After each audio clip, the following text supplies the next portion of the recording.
Hi, my name is Adam Skupetsky, and this is my strategic analysis for the company Microsoft. Microsoft is an American multinational technology company founded in 1975. They develop, manufacture, license, support, and sell computer software, consumer electronics, personal computers, and services. They are mostly known for their popular operating system, Windows. Microsoft company mission statement is to empower every person and organization on the planet to achieve more. That's what inspires us, drives our work, and pushes us to challenge the status quo every day. At Microsoft, we also work to empower our employees so they can achieve more. We believe we should each find meaning in our work, and we ensure employees have the freedom and the reach to help make a difference in the world. Microsoft culture. So Microsoft has a culture of a growth mindset. They're always looking to achieve more, do more. Their motto is to fail first and fail often, because they want people basically, to focus on, not failing, but just trying hard at what they do, and they encourage that in the workplace. They're customer obsessed. They're die hard about making sure their customers are cared for, and they always take in any critiques or anything like that, and they mold that into their services to make their products better. They also have a really strong diversity and inclusion policy. They employ people from all different backgrounds, ethnicities, handicaps, anything. They believe that every person should have the right and say to achieve and work in the workplace. One Microsoft is basically, a play off their Microsoft products, but it's all about them coming together and in doing something good. And finally, making a difference, making sure that they're giving back to the community and impacting the world in a positive way. Microsoft corporate governance. So Microsoft is committed to having a clear corporate governance and structure to keep those who are in charge accountable. So they even say this right on their website. It's important to be transparent to them and to make sure that people are being held accountable from the top down. Their four main goals for corporate governance are to establish and preserve management accountability to company owners by appropriately distributing rights and responsibility among board members, managers, and shareholders. So no one person holds the power. That is equal distribution amongst the board on the direction of the company, and that keeps everyone in line. They provide a structure for management and the board to set objectives and monitor performance. They are always making sure that they're checking back on the decisions that they have made and making sure that the company is headed in the right direction.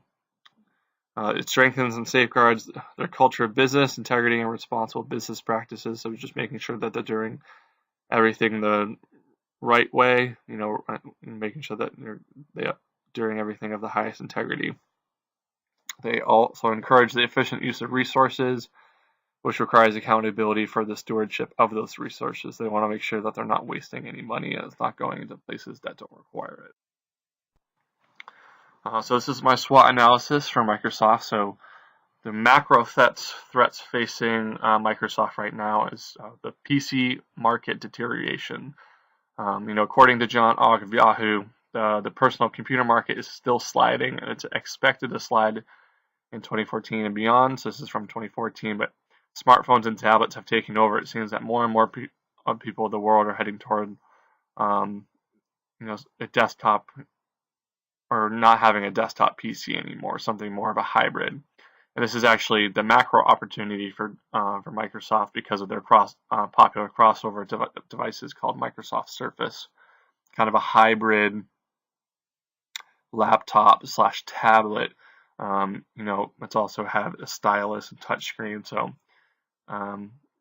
also macro opportunities is the society's current need for strong cloud-based services due to the increase in digitization and no longer the need for hard copies. Also the research into artificial intelligence. Continuing off that, Microsoft's biggest threat in the industry is actually Amazon's web-based service, AWS, which is a direct competitor to Microsoft's cloud storage service, Azure. Also competing companies like Apple and Google attempting to lure people away on different operating systems like iOS and Android. Microsoft actually struggles heavily on the smartphone market, and there's a rumor recently that they might be trying to release a Microsoft Surface Phone, but that's on the back burner. Industry opportunities is their new one Windows strategies, which would be a great opportunity for the company to leverage the strength of their operating system and have it merge across all devices, which is really great for people who use Microsoft Office 365 a lot. So like Word, PowerPoint, Excel, those are big things that are push people to buy Microsoft products because they have that seamless transition from phone to laptop to tablet. Their weaknesses is the overexposure to the PC market. So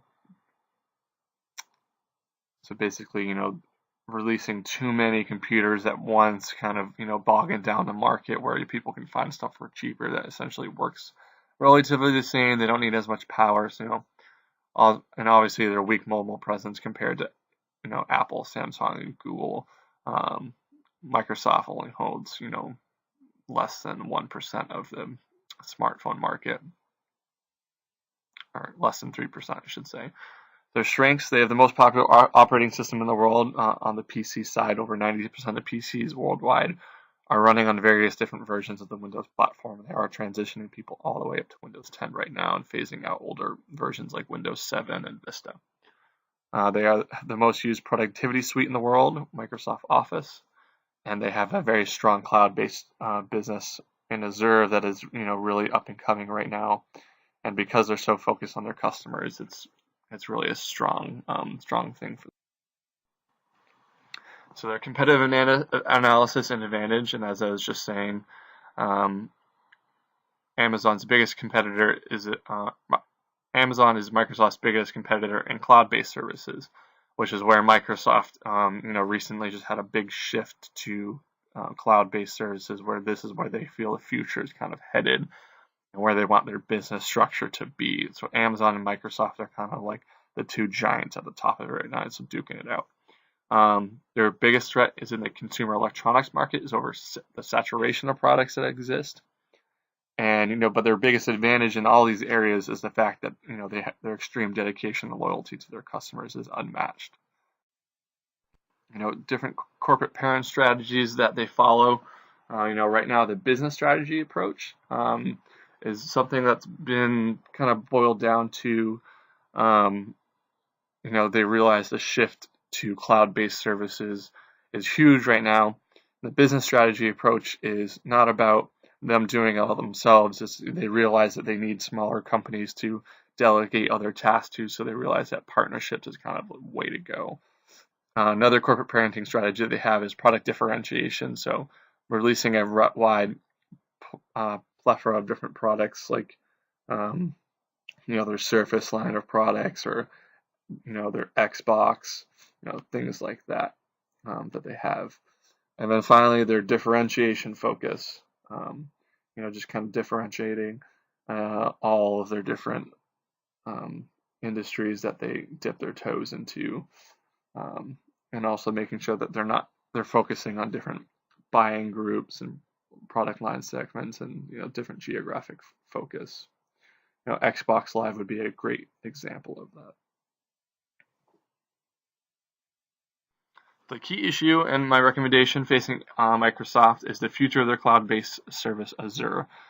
As I mentioned before, digitization is the way, and it's the future that everyone seems to be migrating towards. And because storage nowadays is becoming so tight, you have companies like Microsoft, which are spending roughly $1 billion a year on just opening new server farms to be able to anticipate the growth of cloud-based services going forward.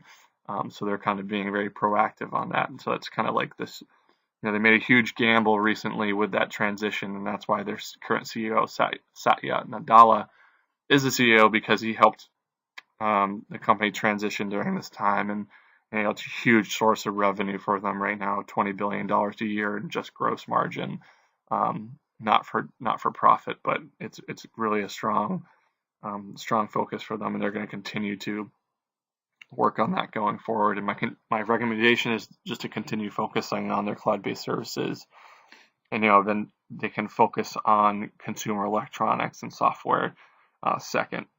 But if they can, do the cloud-based services from top bottom, they can use that to their advantage and have it trickle down to the rest of their product lines and services. That was my project. Thank you very much for a great semester. Take care.